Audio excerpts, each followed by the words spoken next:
Hello everyone, let's start the class 10 topic height and distance. What is the height and distance? Height means ऊंचाई, distance means ये वाली distance किसी भी 2 point के बीच की distance. अब एक बात बताइए, जब भी ये बनेगी और ये बनेगी क्या बन रहा है, वो राइट एंगल ट्राइंगल बन रहा है। क्या बन रहा है? Right angle triangle. और जब राइट एंगल ट्राइंगल में जब डिस्टेंस और हाइट दोनों आती है तब क्या आता है, साथ में थीटा भी आता है। और वो कौन सा वाला होता है? टेन थीटा, क्योंकि टेन थीटा का फॉर्मूला क्या होता है? Perpendicular upon base. तो हम यहाँ 3 टर्म्स पढ़ने वाले हैं, आपका टेन थीटा, दूसरा हाइट एंड तीसरा डिस्टेंस। सो इस टॉपिक का नाम रखा गया हाइट एंड डिस्टेंस। तो अब देखिए, अब होगा क्या इसके अंदर। यहाँ पर हमारी 4 टर्म्स होती है। पहली टर्म्स होती है लाइन ऑफ साइट, सेकंड होती है angle of elevation, angle of elevation, third होती है एंगल ऑफ डिप्रेशन, फोर्थ होती है आपकी कॉम्प्लीमेंट्री एंगल्स। अब ये चारों टर्म्स क्या होती है हम ये सीख लें पहले एक बार, उसके बाद में हम क्या करेंगे, आगे टॉपिक पर स्टडी करेंगे। लाइन ऑफ साइट क्या होता है, ध्यान से सुनना, लाइन ऑफ साइट। और मैं तीनों टर्म्स आपको क्लियरली यहीं बता देने वाली हूँ। जैसा कि मान लीजिए मेरी कोई चीज़ है, ठीक है, ये मेरा ऑब्जेक्ट है, मैं इसे देख रही हूँ, बिल्कुल सामने वाले को देख रही हूँ, मेरी आंखों के जस्ट ये सामने क्या बन रहा है, ये इसको बोलते हैं लाइन ऑफ साइट। का मीनिंग क्या हो गया? Line drawn from your eye sight to an object. एक ऑब्जेक्ट और हमारी आंखों के बीच में जो सीधी लाइन बनती है उसको बोलते हैं लाइन ऑफ साइट। ये हमारा लाइन ऑफ साइट है, क्योंकि हमारी आंखों की डायरेक्शन कहाँ जाएगी? सीधे जाएगी। अब देखिए, ये तो हो गई पहला पॉइंट। दूसरा आ जाइए एंगल ऑफ एलिवेशन। मान लो ये ऑब्जेक्ट कुछ ऊपर रखा हो, वैसे मेरा लाइन ऑफ साइट क्या होना चाहिए था? ये, लेकिन ये ना होकर अब मैं क्या कर रही हूँ? ऊपर देख रही हूँ। तो जितने अब मेरा लाइन ऑफ साइट क्या बन रहा है? इमेजिनेशन में ये बन रहा है। तो ये जो एंगल है नॉर्मली ये होना चाहिए था, हुआ क्या? ये। तो ये जो एंगल होता है बीच वाला उसको बोलते हैं हम एंगल ऑफ एलिवेशन। अब मान लीजिए ये ऑब्जेक्ट नीचे चला गया, होना क्या चाहिए था लाइन ऑफ साइट? सेम। नीचे देख रही हूँ, मतलब क्या हो गया? ये कुछ इस तरीके से। तो ये जो नीचे वाला एंगल होता है इसको बोलते हैं एंगल ऑफ डिप्रेशन।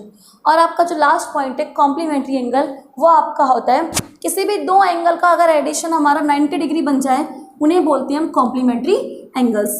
ठीक है, so now we will do examples. Let's start with first example, and your example is that the angle of elevation of the top of a tower from a point. ध्यान से पढ़ना, the angle of elevation of the top of a tower. लगभग diagram कैसा बनेगा? कुछ इसी तरीके से बनेगा। कह रहा है कि कोई टावर है मेरा, मैंने इसको मान लिया कोई टावर। मैं आपको बता देती हूँ पहले डायग्राम, वो समझ लो। सीधे अगर आप आई से, जो अपनी आंखें हैं उससे अगर आप सीधे देख रहे हो, ये क्या होता है आपका? अगर मान लो कोई यहाँ पर ऑब्जेक्ट रखा हुआ है तो वो क्या हो गया आपका? Line of site. लेकिन अब आपकी आंखें सीधे ना देखकर इधर, अब आपका पॉइंट इधर रखा है P, यहाँ पॉइंट पहले यहाँ रखा था, अब यहाँ रखा है, तो ये जो वाला एंगल होता है इसको बोलते हैं एंगल ऑफ एलिवेशन। अब मान लो कोई यहाँ पर नहीं रखकर नीचे रखा हो P पॉइंट, तो वो अंदर नीचे देखेगा, इसको बोलते हैं एंगल ऑफ डिप्रेशन। तो इस तरीके से हमारा क्या बनता है? कोई फॉर्मूला बनता है। तो अब देखो ध्यान से, कि कह रहा है कि जो एंगल ऑफ एलिवेशन है of the top of the tower, कोई टावर है, इसके टॉप से, ठीक है, इसके टॉप पर of a tower from a point on the ground, किसी ग्राउंड पर, हम यहाँ पर किसी ग्राउंड है कोई यहाँ पर, और इस एक पॉइंट से हम क्या कर रहे हैं? इस टावर के पॉइंट को देख रहे हैं।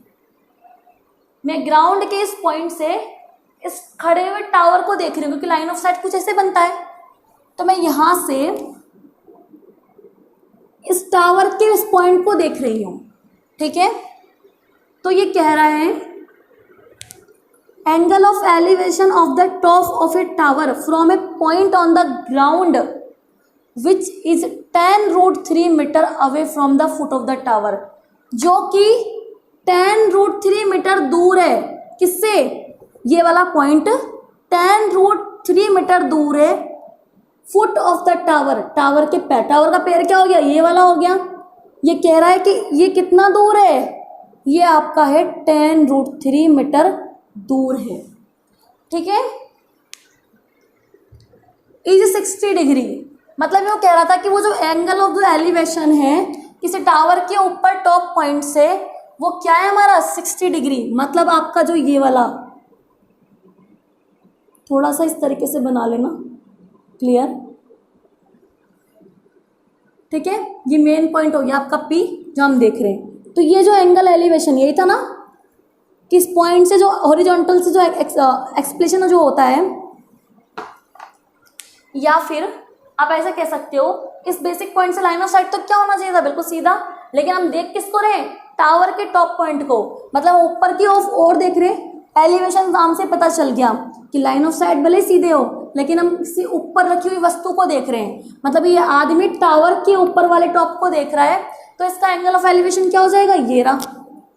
ये कितना दे रखा है आपको? 60 डिग्री दे रखा है।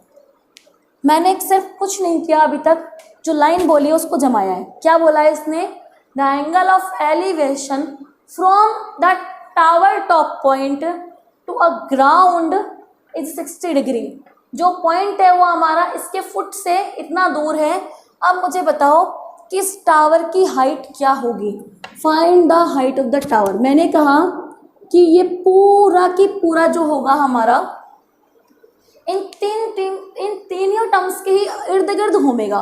देखो कोई भी मान लो इसको, ट्रायंगल ए हो गया, ये बी हो गया, ये सी हो गया, कुछ भी मान लो इसको।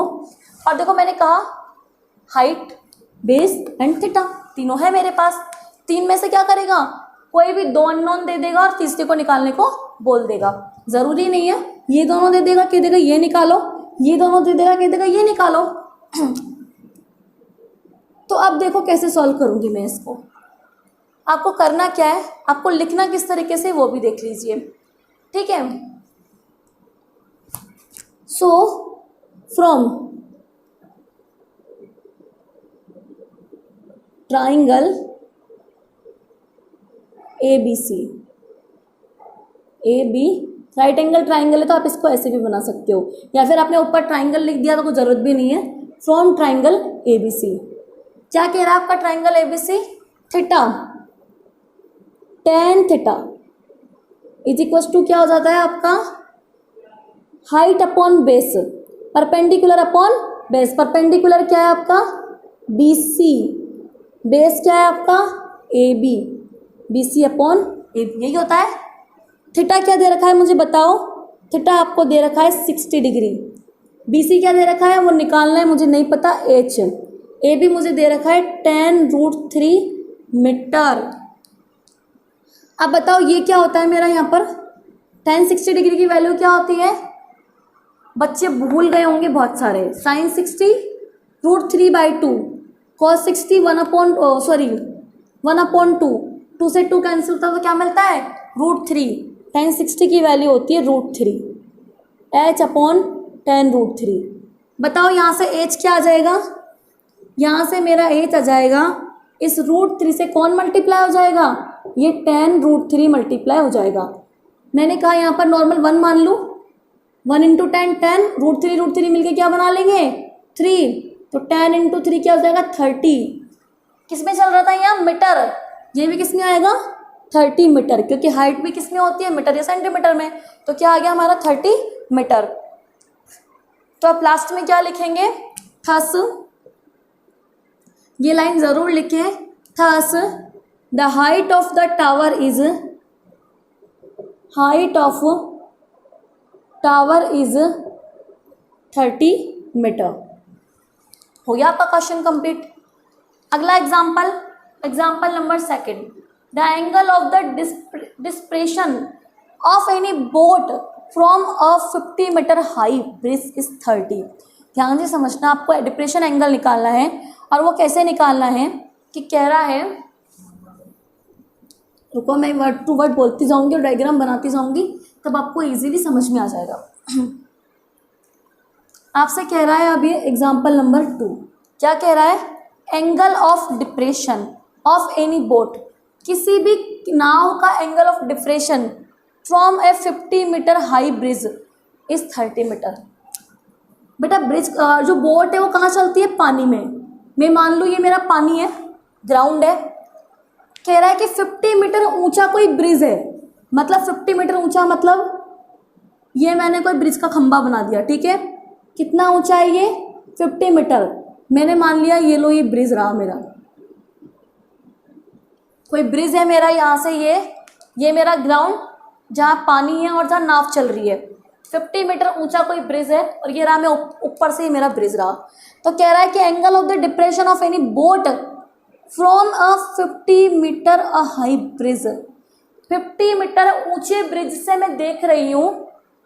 भाई बोट तो हमारी ग्राउंड पर होगी, तो बोट का और इस हाई ऊंचाई से यहाँ पर कोई आदमी खड़ा है और वो यहाँ खड़ा खड़ा इस बोट को देख रहा है, तो एंगल ऑफ डिप्रेशन क्या होगा, कुछ इस तरीके से। ध्यान से देखो, लाइन ऑफ साइट तो ये हो गया, भाई आदमी यहाँ खड़ा है, वो यहाँ से देखेगा तो उसका लाइन ऑफ साइट तो क्या होना चाहिए, इधर की तरफ होना चाहिए या इस दिशा में होना चाहिए। लेकिन वो देख कहाँ रहा है, नीचे पानी में देख रहा है, तो उसका डिप्रेशन नीचे की तरफ आएगा। तो लगभग ये क्या बन जाएगा, कुछ इस तरीके से, सॉरी यहाँ से लोग कुछ इस तरीके से लाइन खींचते हुए नीचे आना है आपको, ठीक है। तो ये बन गया इसका एंगल ऑफ डिप्रेशन। कहाँ से आई हूँ, वैसे ये बनाया आपका ये।